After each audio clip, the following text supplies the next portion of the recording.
Last week, I sat down at my desk and pulled up sa.gov. I wanted to run the numbers one more time. My own projected benefit at 67. Nothing fancy, just a gut check. And right there, mixed in with my estimates, was the proposal. A $50,000 annual cap on Social Security benefits. $100,000 for married couples. I'll be honest, it felt like a punch to the stomach. Not because I'm close to that ceiling, because of what it means for the people who played it straight their entire career. Think about who gets hit here. Someone who started working at 22, maxed out their FICA contributions year after year, delayed their claim to 70 to lock in that extra 8% per year. That person is now looking at a system that may hard cap everything they built. This isn't a rumor. The OSI Trust Fund, the main pot Social Security draws from, is projected to hit depletion somewhere between 2033 and 2035. When that happens, without intervention, benefits could be cut by 21 to 23% across the board, according to projections from the Congressional Budget Office and the Social Security Administration. Congress knows this. Something has to give.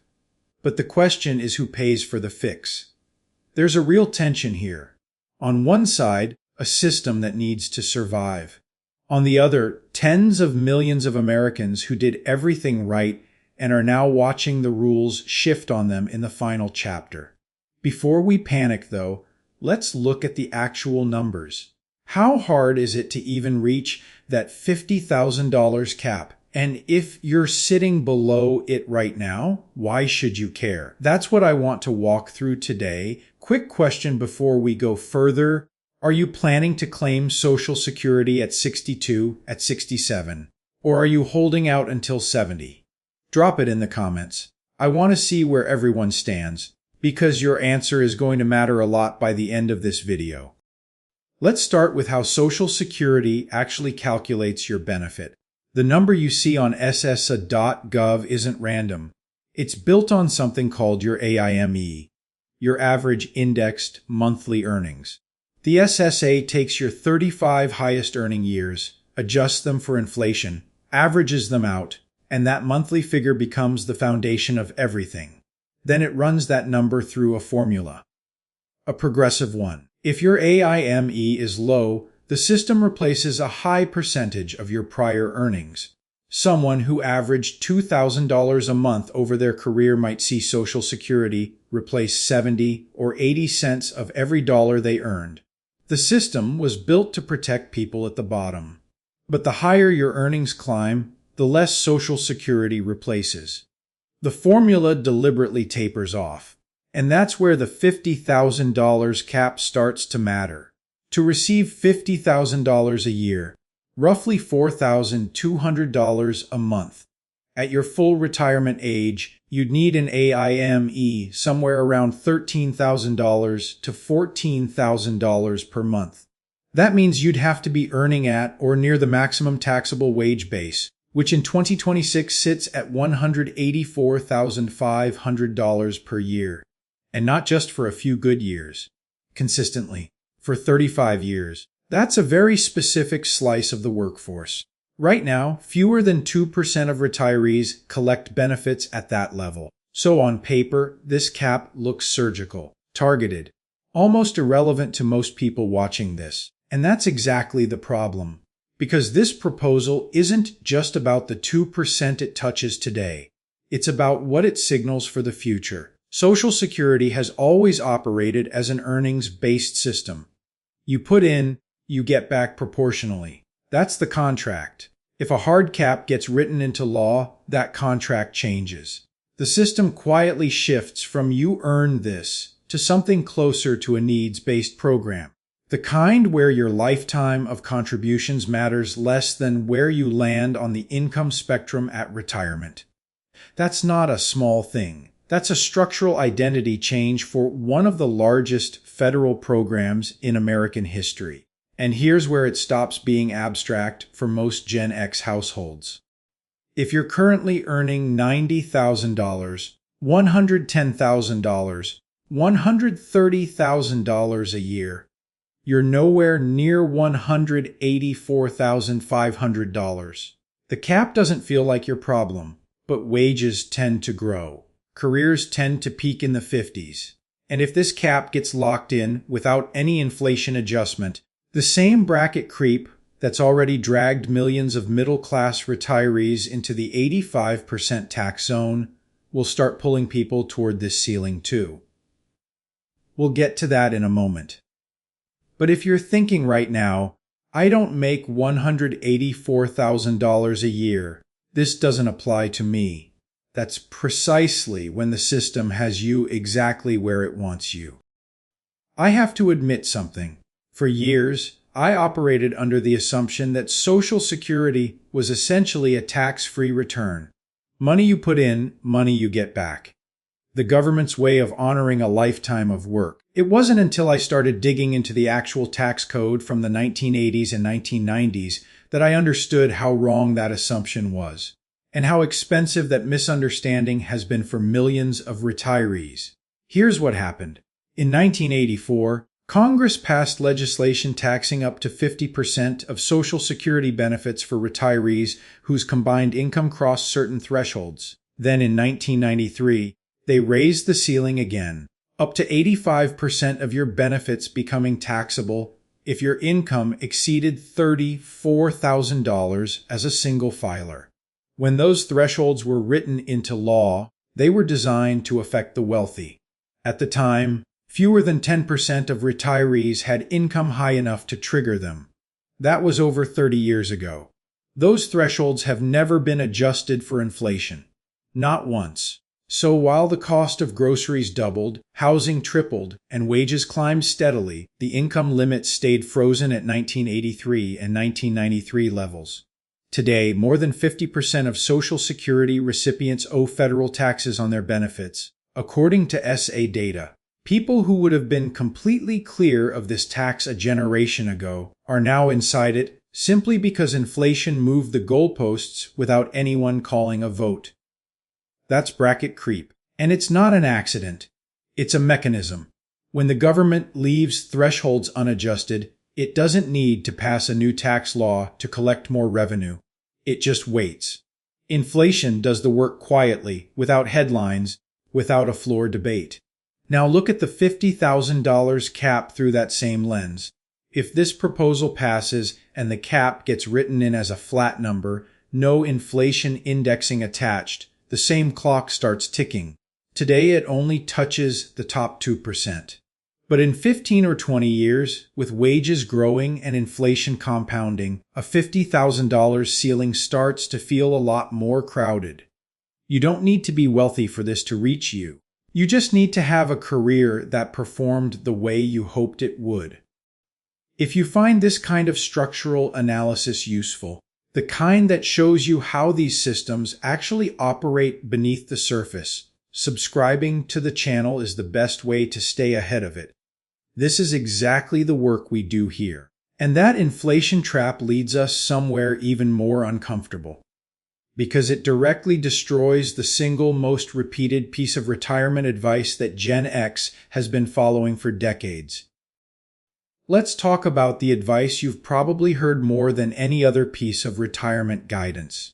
Wait until 70. Delay your claim. Every year you hold off past your full retirement age, your benefit grows by 8%. By the time you hit 70, you've locked in the highest possible monthly payment for the rest of your life. For decades, that logic was sound. The math worked. Planners recommended it. Articles repeated it. And millions of Gen X households quietly built their retirement timelines around it. The $50,000 cap breaks that logic completely. Walk through the numbers with me. Say you were born around 1965. You've worked hard, contributed consistently, and your projected benefit at 67, your full retirement age, comes in at $45,000 per year. Under the current system, if you wait until 70, those delayed retirement credits kick in. 3 extra years at 8% per year, compounded. Your benefit climbs to roughly $55,800 annually. Under the proposed cap, That $55,800 gets cut to $50,000. So you gave up 3 years of income. 3 years of $45,000 sitting uncollected. Roughly $135,000 in total foregone benefits to gain an extra $5,000 per year instead of the $10,800 you were promised. Now run the breakeven calculation.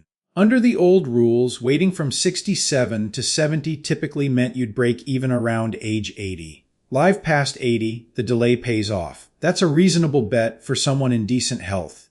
Under the cap, with your annual gain cut in half, that break-even point stretches out to somewhere around age 90. You'd need to live to 90 just to recover what you gave up by waiting. That's not a retirement strategy. That's a gamble most people can't afford to make. I've sat across from people who built their entire plan around that 70 milestone. People who pushed through difficult jobs, managed their health carefully, kept working extra years, all because they were holding out for that number. And now they're looking at a scenario where the finish line moved and nobody told them. The frustration is legitimate. 3 years of your life factored into a calculation that may no longer hold. But frustration doesn't protect assets. So let's be clear about what this actually means for your decision. If your projected FRA benefit is sitting below $50,000, the cap doesn't directly touch your delay math. Your delayed retirement credits still function as designed. Waiting may still make sense for you. If your projected FRA benefit is close to or above $42,000 to $45,000, you're inside the zone where the cap starts compressing your upside. The traditional delay strategy needs to be stress-tested against the new ceiling, not assumed. The rule isn't wait until 70 anymore. The rule is run the numbers under both scenarios and make a decision with open eyes. The disappointment of this moment is fair, but we're not here to sit in it. We're here to protect what you've built. So what does that actually look like right now? So what do you actually do with this? 2 moves. Both practical. Both things you can start thinking about this week. The first one is straightforward. Recalculate your break-even point right now under both scenarios. Don't default to 70 just because that's what you've always heard. Pull up your ESSA statement, look at your projected benefit at 62, at 67, and at 70. Then run the math against a $50,000 ceiling. If your FRA benefit is already sitting at $38,000 or $40,000, the cap may not change your calculus much. But if you're projecting $44,000 or $45,000 at 67, you need to see what the delay actually earns you after the cap compresses your upside. The SA's own benefit estimator at ssa.gov will give you the baseline numbers. From there, a simple spreadsheet comparison across the 3 claiming ages will show you where your break-even actually lands under the new rules, not the old ones. The second move is more important, and more people overlook it. Start taking Roth conversions seriously during your pre-retirement window. Here's the mechanism. When ESSA calculates whether your Social Security benefits get taxed, and at what rate, they look at something called your provisional income. That number includes your wages, your traditional IRA or 401k withdrawals, investment income, and half of your Social Security benefit. If it crosses $34,000 for a single filer, up to 85% of your benefits become taxable. Roth IRA withdrawals do not count toward provisional income. That distinction is significant. If you can shift a meaningful portion of your retirement savings from a traditional 401k or IRA into a Roth before you start collecting benefits, you permanently remove that money from the taxable income calculation. Every dollar sitting in a Roth is a dollar that can't push you further into the 85% tax zone. The best window to do this is the gap years. The period after you stop working, but before you start drawing Social Security. Your taxable income is temporarily lower. The conversion happens at a lower tax rate. And the benefit compounds for the rest of your retirement. If you don't build tax-free income streams now, you're leaving your retirement entirely exposed to whatever Congress decides to do next. That's not a plan. That's a dependency. Knowledge is the best protection we have against legislative risk. And that's exactly what the next part of this conversation is about. Social Security is not going away. That's the first thing worth remembering when you feel the anxiety of a proposal like this start to settle in. The system is under pressure, yes. It needs structural repair. But it has survived legislative overhauls before, and the political will to protect it, especially for the 70 million Americans who depend on it, remains significant. What is changing is the shape of it. And that's the real shift Gen X needs to absorb. Not panic. Not a wholesale restructuring of your life. Just a clear-eyed acknowledgement that the system you planned around is being renegotiated, and the people who come out ahead will be the ones who understood that early enough to adapt. Don't let a policy proposal drive you into reactive decisions. Don't liquidate. Don't abandon a retirement timeline you've spent years building.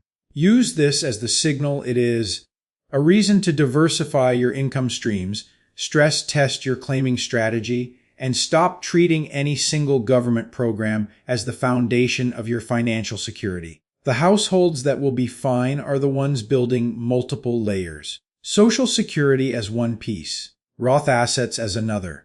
Taxable investments, real estate, part-time income, whatever fits your situation. No single policy change can dismantle a structure built across several pillars. If you're Gen X, and you want to walk into retirement with real confidence, not the kind that comes from hoping nothing changes, but the kind that comes from understanding exactly how the system works and where your exposure actually sits, subscribe to Wes Investor. This is the work we do here every video. We'll see you in the next one.